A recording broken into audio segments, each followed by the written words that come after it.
Overnight, Earth went quiet until 500,000 human warships emerged. Sci-fi. The silence began quietly, almost unnoticed. At first, it was just a flicker in the lights. Street lamps in New York and Chicago blinked once, then went out. Traffic lights froze mid-change. People stopped on sidewalks and stared, unsure if their eyes were playing tricks. Across the world, the same thing happened. Cities that never slept were suddenly dark. Radios hummed and then went dead. Television screens went black. The world had gone quiet. In Colorado, Captain Ethan Brooks sat in the Cheyenne Mountain Operations Room. His eyes were fixed on a bank of monitors, but the monitors were blank. Each one showed only a frozen image, frozen like time itself. Ethan's heart beat fast. He had been in the military for 20 years. He had seen strange things, but nothing like this. He glanced at Lieutenant Olivia Grant, who was sitting at the console next to him. She was tapping on the keyboard, her fingers moving fast, but nothing worked. The computers were dead. Even the backup systems had stopped responding. "Is this a power outage?" Olivia asked, though she already knew the answer. She didn't expect a reply. She glanced at Ethan. His jaw was tight. His eyes were wide, staring at the blank screens. "It's too perfect for a power outage," he said quietly. "Everything is down at the same time. Everywhere." Outside the bunker, the wind moved through the mountains. The usual sounds of traffic, of people, of life were gone. Even the birds were quiet. It was as if the whole world had taken a deep breath and held it. Ethan pressed a button on the console, hoping to open a secure channel to the Pentagon. There was no tone, no ringing, only silence. He tried again. Still nothing. Every attempt failed. Something had made the world go quiet, and no one knew what it was. In Washington, President Daniel Harper was being escorted into the secure bunker under the White House. His advisors and generals moved quickly, their faces pale and serious. Harper had spent years preparing for crises, but this felt different. The phones were dead. The emergency systems were silent. Even the satellite feeds that normally brought him instant information were gone. He looked at his chief of staff, a woman named Laura Benson. "What's happening?" he asked, his voice low, tense. "We don't know, sir," Laura said. "It's like someone just stopped the world. All communications are dead. Military systems, satellites, even civilian networks, everything. It's impossible." She looked around the room. Everyone was tense, their eyes flicking nervously between the screens that now showed nothing. For hours they waited, listening to the quiet. There was no explanation, no warning, only silence. Meanwhile, in London, pilot Jack Miller sat in the cockpit of a fighter jet on the runway. He was preparing for a routine training flight, but the control tower went silent mid-instruction. The radios only hissed with static. The lights on the runway stopped blinking. Jack looked at his co-pilot, a young man named Daniel Hayes. "Did we lose power?" Daniel asked, his voice shaky. Jack shook his head. "It's not just here," he said. "I saw the news feed. No one has power anywhere. Something is wrong." Across the Pacific in Tokyo, engineer Hana Kimura was in her office at a satellite control center. She watched the monitors with disbelief as all signals vanished. Satellites that had been orbiting for years went silent at the same moment. "This is impossible," she whispered. Her assistant, a young woman named May, looked over her shoulder, eyes wide. "It's like someone just erased everything," May said. Anna nodded. unable to look away from the empty screens. For a moment, she felt as if the world had paused, holding its breath. She didn't know if it would ever start again. Back in the United States, in a small town in Kansas, farmer Luke Harper stepped outside his farmhouse. He had been fixing a tractor when the power went out. The sky was clear, but the stars looked strange, sharper than usual. No planes flew overhead. No cars moved on the roads. Only silence. Luke walked to the edge of his field and listened. There was nothing. His dog, Max, whined and ran back to the barn. Luke felt a chill. He didn't know why, but he knew something was wrong. Something big. As the hours passed, the world tried to respond, but nothing worked. Military units tried to send messages. Submarines surfaced, unable to contact anyone. Fighter jets were scrambled, but radar was blank. Nations called each other, hoping someone else had answers. There were none. People across the world stayed in their homes, listening to the quiet. They had never known a moment without sound, without motion, without life. And now the silence stretched across continents like a heavy curtain. In Cheyenne Mountain, Ethan Brooks and Olivia Grant worked side by side, trying every system, every protocol. Nothing responded. The security cameras showed only empty hallways. The doors that should have locked themselves were still locked, but no one was there to open them. Ethan rubbed his face, exhausted. "It's like the world just paused," he said. Olivia looked at him, her expression grim. "And something is watching," she said. Ethan nodded slowly. He felt the same thing, a strange awareness, as if some unseen force was observing every move, waiting. By evening, the silence had become unbearable. Families sat together in their living rooms, holding each other in the dark. No lights, no sound, no news. People whispered, afraid to speak too loudly. Some tried to leave their homes to find answers, but the streets were empty. Shops were closed. Cars were abandoned. It was as if everyone had disappeared, except for the few who stayed awake, listening to nothing. The world had stopped, and no one knew when it would start again. In New York, firefighter Alex Reynolds walked down a street with his partner, Mara. They had been checking buildings when the lights went out. "This is weird," Mara said, glancing up at the dark skyline. "Really weird," Alex nodded. "It's not just the city. It's everything, everywhere." They moved cautiously, their flashlights cutting through the darkness. Every street was empty. No cars, no people, no animals. Only silence. Alex shivered. He felt as if the city itself was holding its breath. Something unseen had taken control, and they were not ready for it. In the sky above Earth, satellites and space stations floated silently. No signals, no movements, no messages. The usual hum of technology, of life, of human presence had vanished. And yet, something was coming, something large and deliberate, moving through space toward Earth. It was invisible to all sensors, undetectable by any system. It moved with a quiet purpose, waiting for the right moment. Back on the ground, Ethan Brooks felt it before he could see it. His stomach tightened, his heart raced. The monitors in Cheyenne Mountain flickered for a second, then returned to black. A faint hum filled the room, almost too soft to hear. Olivia looked around, startled. "Do you hear that?" she asked. Ethan nodded. "Yes. Something is coming," he said. They both knew it was bigger than any threat they had faced before, bigger than anything in history. People around the world felt it too.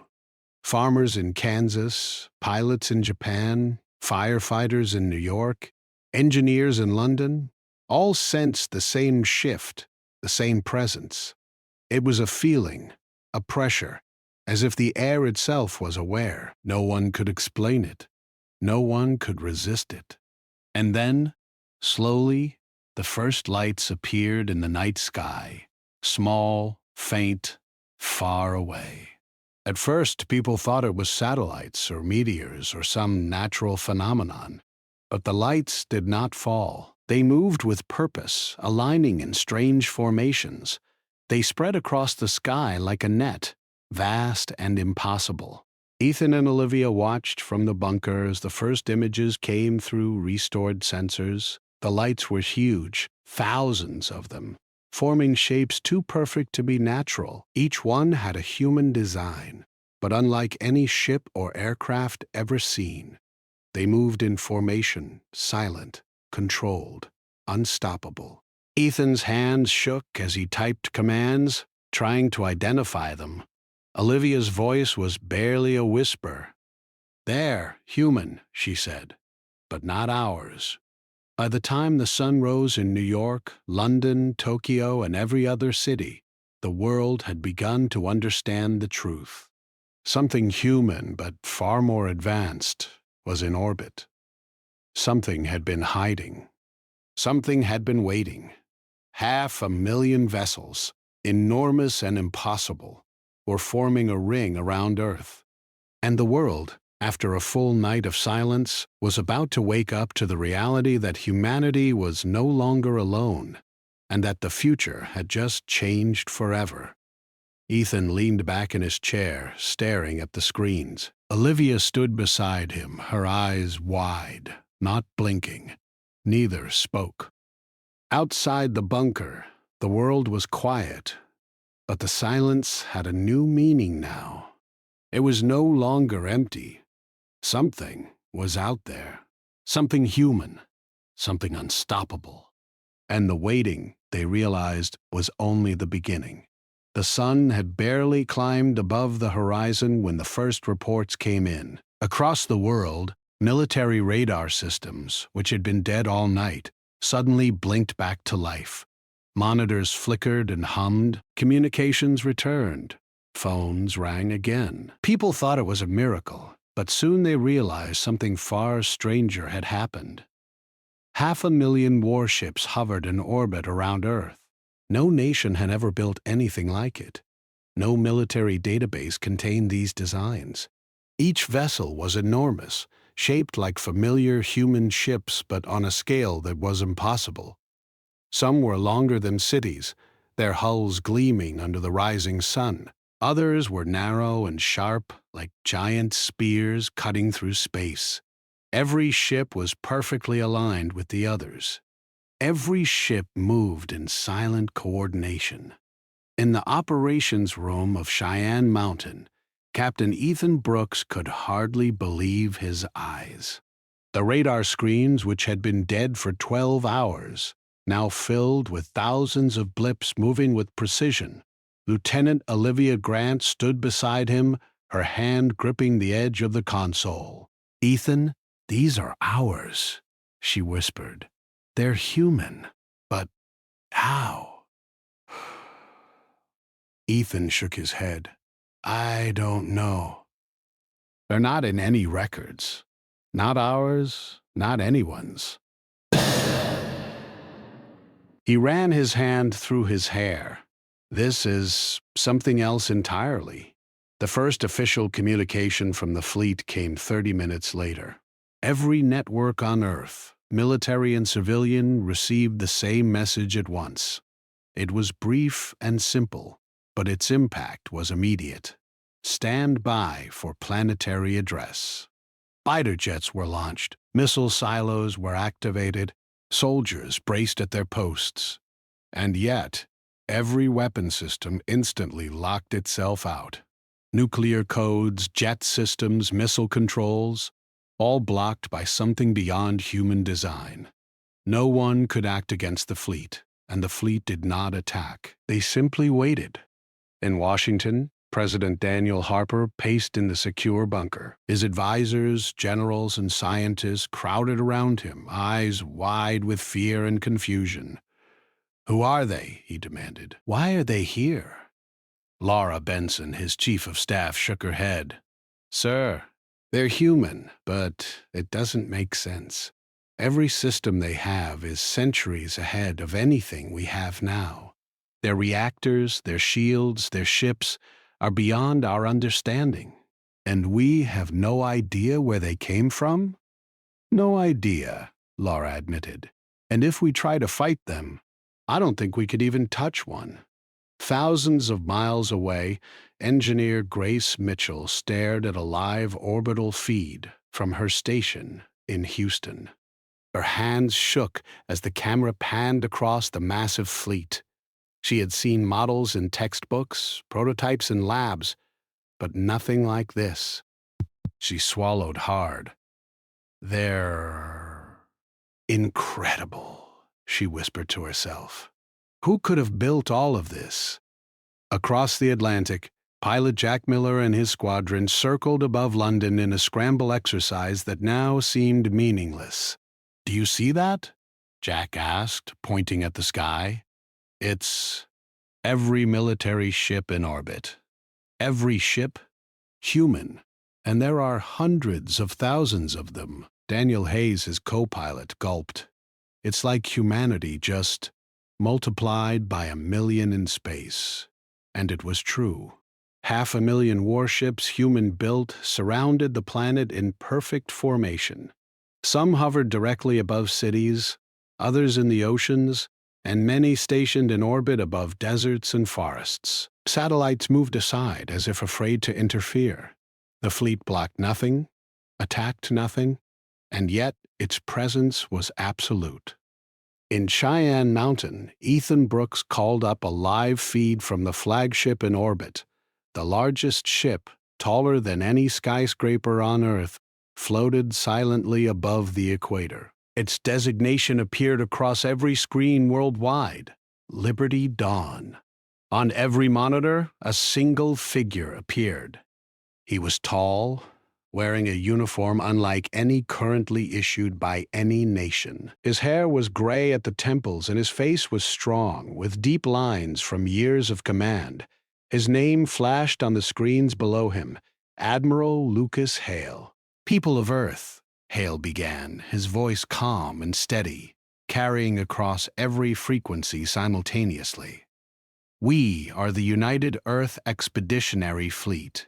We come from your future." Gasps echoed across the globe. Ethan and Olivia froze. Laura Benson put her hands over her mouth. Grace Mitchell dropped her pen. Jack Miller's jaw went slack. "Your future?" President Harper asked aloud, though Hale could not hear him directly. Hale continued. "In the year 2439, humanity faced extinction. An alien force, the Virex Dominion, attacked Earth. Our civilization was nearly wiped out, but humanity survived, rebuilt, and advanced our technology beyond anything you have today. We built this fleet to protect the planet. And now we have returned, back through time, to ensure the survival of Earth before the Dominion ever arrived." The world paused. People could not understand. 500,000 warships had appeared overnight, and now this man claimed they were from the future. In Tokyo, Hana Kimura and her assistant May stared at the screen in disbelief. "From the future?" May whispered.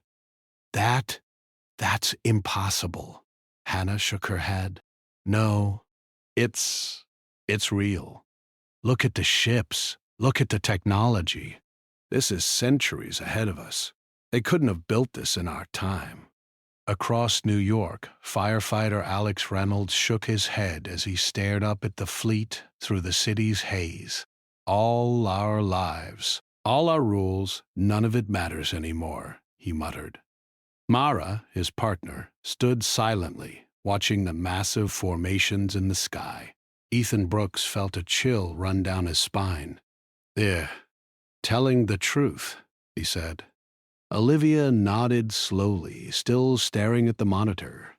"Everything we've seen tonight, it matches what he's saying. Every ship, every system. Impossible to make now." Hale continued, his tone firm and commanding. "We have arrived to give humanity a second chance. The fleet will remain in orbit. No ship will attack. No fleet will act without order. But Earth must be prepared. You must advance, protect, and unite. This is the only way to survive what is coming." In Cheyenne Mountain, Ethan leaned forward. "What do they mean? What is coming?" he asked. "They're talking about the Virex Dominion," Olivia said, her voice low. "They mentioned it before. The alien force that will attack in the future." Back on the surface, across the world, people began to feel the weight of the situation. Children stared at the sky, watching massive vessels move gracefully in formation. Scientists and engineers rushed to understand the data streaming down from orbit. Politicians argued and debated, but no one could deny the evidence. The fleet was real. The fleet was human. The fleet was from the future. By mid-afternoon, Liberty Dawn activated its communication systems again. This time it broadcasted a visual map of the fleet, showing the precise locations and formations of every single ship. The scale was unimaginable. Some ships were mobile cities, others were specialized for weapons, defense, or construction. Every ship carried technology Earth had never even imagined. Grace Mitchell's workstation lit up with schematics she could barely understand. Fusion reactors capable of powering continents, defensive shields that could block asteroids, medical facilities that could heal almost any injury. She tried to take notes, but her hands trembled. This was not just a fleet. It was an entire civilization in orbit. In New York, Jack Miller and Daniel Hayes sat in silence as their squadron tried to interpret the communications. We have to believe them," Jack said finally. "There's no other explanation." "There's no one else who could do this." Daniel nodded slowly. "But from the future? That's insane." Ethan Brooks typed furiously, trying to open secure channels to Liberty Dawn. The ship responded immediately. "Welcome, Captain Brooks," a voice said. It was calm, but it carried authority. "We have been expecting you. All commands will be accessible to those trained to receive them. Our purpose is protection and preparation. Earth must be ready." Olivia leaned over his shoulder. "We have to trust them," she said. "If they're from the future, they know what will happen. They know what we need to survive." By evening, every major city in the world had received the message. Global news networks ran continuous footage of the fleet in orbit. Governments began coordinating with the fleet, although many leaders still hesitated to act. People gathered in streets and parks to watch, not knowing if they should fear or celebrate. In the mountains of Colorado, Ethan and Olivia stayed in the operations room, tracking the fleet. Every sensor, every system, every new piece of data confirmed the same thing. The fleet was real. The fleet was human. And the fleet had the power to change everything. The quiet that had lasted all night was gone, replaced by a new sound, the hum of anticipation. The world was awake again, but it was awake to something bigger than anything humanity had faced before. Something that demanded attention, respect, and unity. High above Earth, the ships moved in silent synchronization. They did not fire, they did not attack, they simply waited, poised for orders, watching the planet they had returned to protect. Humanity had survived one night of fear and silence. Now, the real challenge was just beginning. The sun had barely touched the horizon when Admiral Lucas Hale addressed the world again. His image appeared on every screen on Earth. People had gathered in squares, parks, and streets to watch. Scientists, soldiers, children, and leaders stared in awe. The 500,000 warships above had stopped moving, forming a perfect ring around the planet. They were silent, but their presence spoke volumes. Ethan Brooks and Olivia Grant watched the feed from Cheyenne Mountain. Ethan leaned forward, resting his hands on the console. "He's going to tell us now," he said quietly. Olivia nodded, her eyes fixed on the monitor. Hale began. "I am Admiral Lucas Hale of the United Earth Expeditionary Fleet. We are human, but we come from your future. 400 years ahead of this time. Humanity has faced extinction in our timeline. We have returned to give you a chance to survive." People all over the world gasped. A fleet from the future, human-built. 500,000 ships. And now, a warning. Hale continued. In 2439, Earth was attacked by the Virex Dominion, a coalition of alien species that sought to destroy humanity. Your civilization barely survived. We survived because we prepared, we rebuilt, we learned, and we built this fleet to prevent the extinction of our species. "Aliens?" he whispered. Olivia nodded. "The Dominion. That's who he's talking about. They nearly wiped us out in the future." Hale's voice remained calm but firm. "We have returned in time to give you the knowledge, technology, and guidance to prevent the mistakes that would have led to humanity's destruction. You will be taught. You will be trained. You will be prepared. This fleet is both a shield and a teacher." Across the world, leaders listened. Scientists tried to process the information. Soldiers felt both fear and awe. The fleet did not attack. It did not threaten. Yet its size and technology made it impossible to ignore. Grace Mitchell in Houston stared at the schematics flowing from the fleet. She could not understand half of them, but she could see their power. "This is beyond anything we can imagine," she whispered to her team. "This is centuries of work. They built everything we could need to survive." Hale continued. "We shut down your systems briefly upon our arrival to hide our presence. The Dominion monitors developing civilizations. Sudden silence in all signals signals extinction. They would have moved on, believing Earth gone. We used this moment to arrive undetected. We gave humanity a chance to survive without alerting the enemy." Ethan and Olivia exchanged a glance. "They manipulated the timeline," Olivia said quietly. "They came before the attack to prepare us." Yes," Ethan replied. "They are giving us a future we might not have had." Hale spoke again. "The fleet you see above is fully capable of defending Earth. But it is not here to rule. It is here to teach. All weapons will remain inactive, unless directed. You must learn to work together. You must learn to unite. Only then can humanity survive when the Dominion arrives in your future." In New York, firefighter Alex Reynolds looked up at the sky. Mara stood beside him, holding her hand. "We don't even know how to fight aliens," Mara said. "How can we survive?" "We will learn. We have to. Look at all those ships. They're giving us a chance to be ready." Hale continued, addressing humanity directly. "You will receive advanced knowledge. Energy systems, medicine, defense, weapons, and space travel beyond your current understanding. We will share technology that took centuries to develop.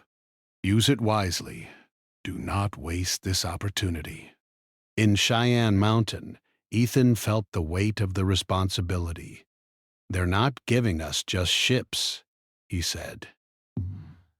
"They're giving us the tools to become a civilization strong enough to survive an alien attack." Olivia nodded slowly. "But that also means we have to change. We can't fight each other anymore. We have to work together." Hale's image on screens worldwide shifted to show the fleet in orbit.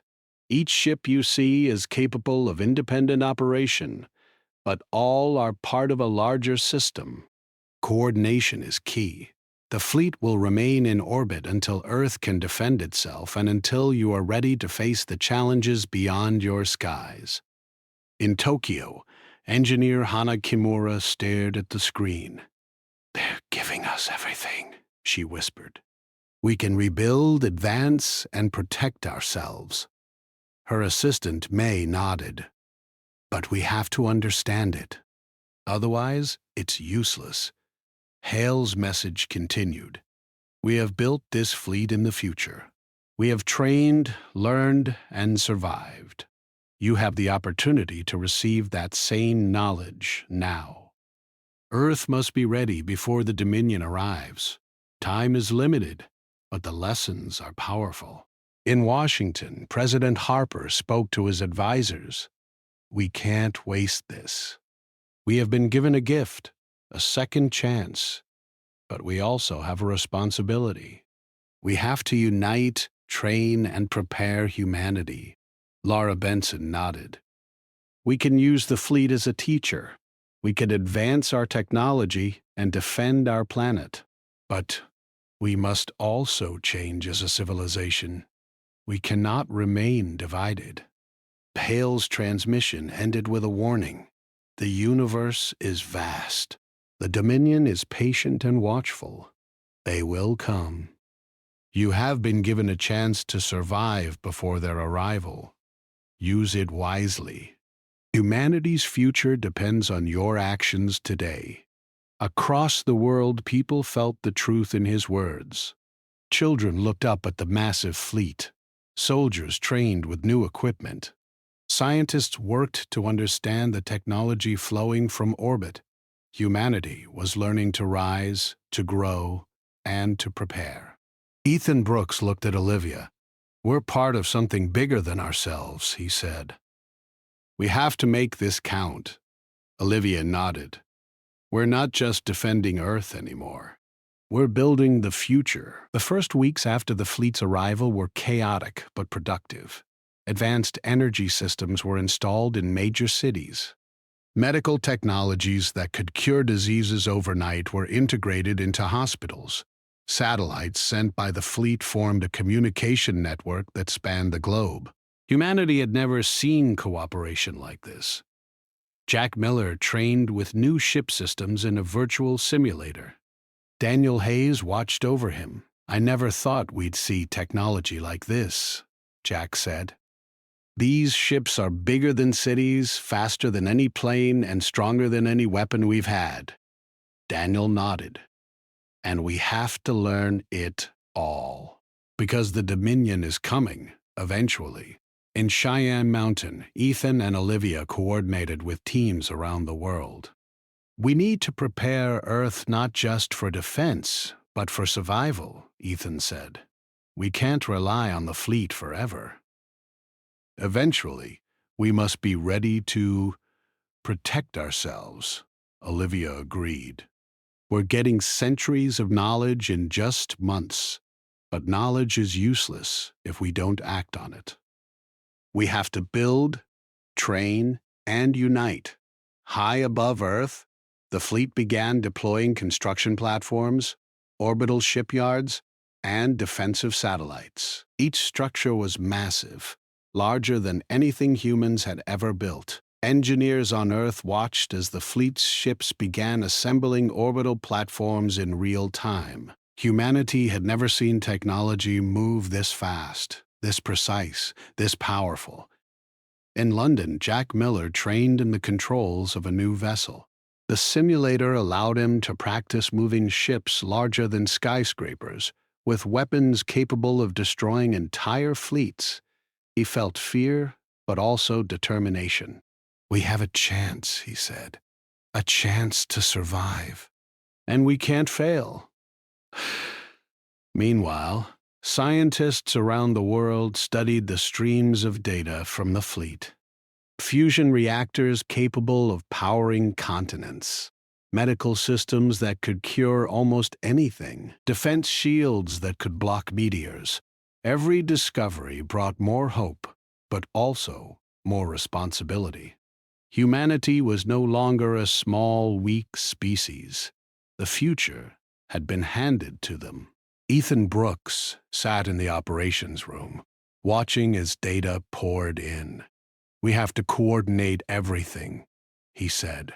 "Defense, energy, medicine, communication, everything. We can't afford mistakes." Olivia leaned over his shoulder. "We'll do it. The fleet is showing us how. And if we work together, we can survive anything." Admiral Hale sent one final message for now. "Earth has the chance to awaken. Use this gift wisely. Humanity's future is no longer a question of survival. It is a question of preparation, unity, and courage. Learn well, act well, and the stars will be yours." The world paused to hear him. For the first time, humanity understood that the fleet was not just a weapon. It was a teacher, a guide, and a promise.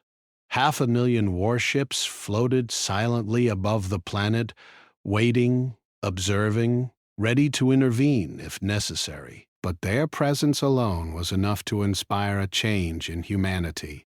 In Cheyenne Mountain, Ethan and Olivia looked at each other. "We're part of this now," Ethan said. "We have to make it count. The future is in our hands." Across the globe, people watched the sky. Children pointed at the massive ships. Scientists worked to decode the technology. Soldiers trained with the new systems. Humanity had been given a second chance, and for the first time in history, the world knew that its survival depended on unity, courage, and the lessons from the future. The fleet remained silent, but its message had been clear. Humanity had the power to defend itself. Humanity had the tools to survive, and humanity had the guidance to face the stars. The awakening had begun. Humanity was no longer alone. The universe was vast, full of dangers, but Earth was no longer defenseless. Humanity would rise, learn, and prepare, and when the time came, they would be ready. The future was not just coming, it was already here. The fleet above Earth moved with quiet precision. Each ship floated in perfect alignment, as if the entire armada were a single living organism. People on the ground looked up in awe, unable to believe what they were seeing. 500,000 warships, built by humans far in the future, formed a protective circle around the planet.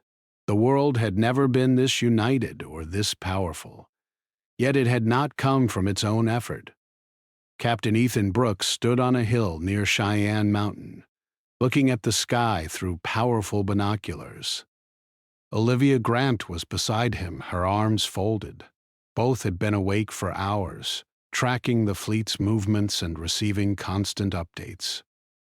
The ships did not attack, but their presence was enough. Every sensor on Earth confirmed the impossible.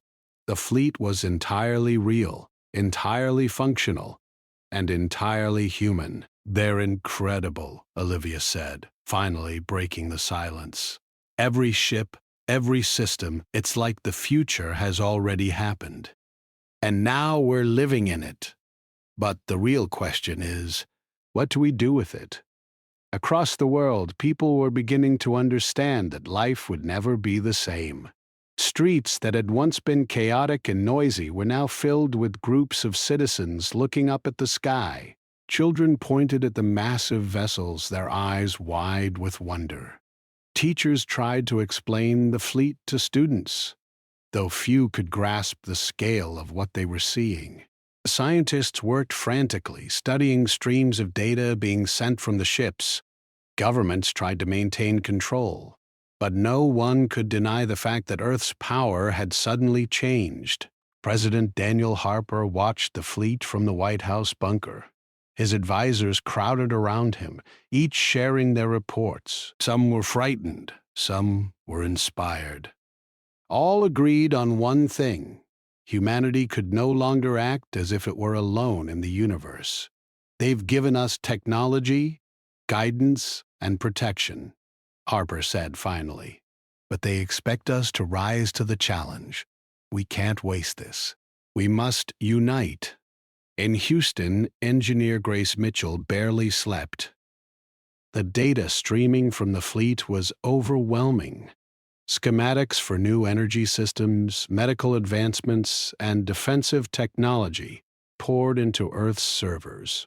Some were so advanced that they were almost impossible to understand, but her team worked tirelessly to decode them. "We have a chance to rebuild everything," she told her colleagues. "We can change the world forever. We just have to be ready to use it."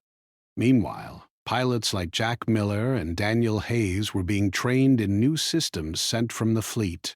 Virtual simulations allowed them to learn how to operate ships larger than cities, armed with technology beyond comprehension. It was terrifying and exhilarating at the same time. "I never thought I'd see humanity like this," Jack said. "We're being given the chance to fight for our future before the threat even arrives." Back in Cheyenne Mountain, Ethan and Olivia received a direct message from Admiral Lucas Hale. The message was simple but clear. The fleet will remain in orbit. No ship will act without orders. Your world is safe for now, but Earth must grow stronger. We will teach you. We will guide you. You will not be alone. Ethan read the message aloud. "They're not here to control us," he said. "They're here to help us become what we need to be. And they're giving us the chance to do it ourselves." Across the globe, a new energy spread through humanity. Fear was still present, but hope was stronger. People began to cooperate in ways they never had before. Scientists shared knowledge without borders. Governments coordinated with each other. Military forces, once focused on competing with one another, began joint training and planning. Humanity had been given a gift, and it was up to them to use it wisely. In New York, firefighter Alex Reynolds walked through the streets with Mara. They watched children play under the shadow of massive, orbiting vessels. "Do you think we'll ever see anything like this again?" Mara asked. Alex shook his head. "I don't think it's about seeing it again. I think it's about learning from it. We've been given a chance to change, and we can't waste it." Meanwhile, the fleet began deploying construction ships into low orbit. These massive ships were designed to build orbital platform shipyards and defensive stations.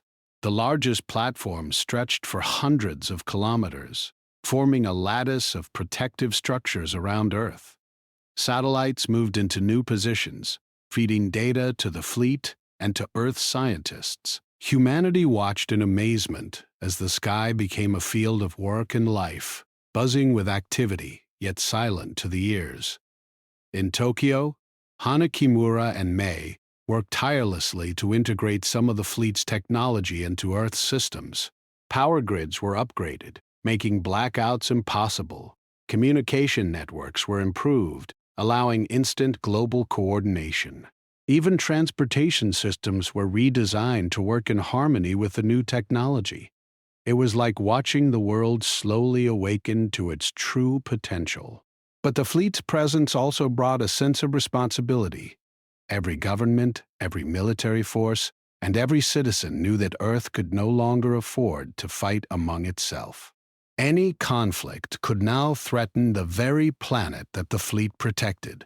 Leaders held emergency meetings, realizing that humanity had been given a second chance. In Colorado, Ethan Brooks and Olivia Grant watched as Earth's new systems came online. They monitored communications, trained new operators, and coordinated with fleet commanders. Each day brought more knowledge, more technology, more responsibility. Ethan felt the weight of it pressing on his shoulders, but he also felt something he hadn't felt in years: hope.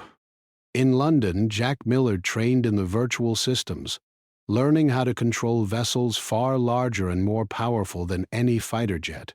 Daniel Hayes watched over him, feeling the same mix of fear and excitement.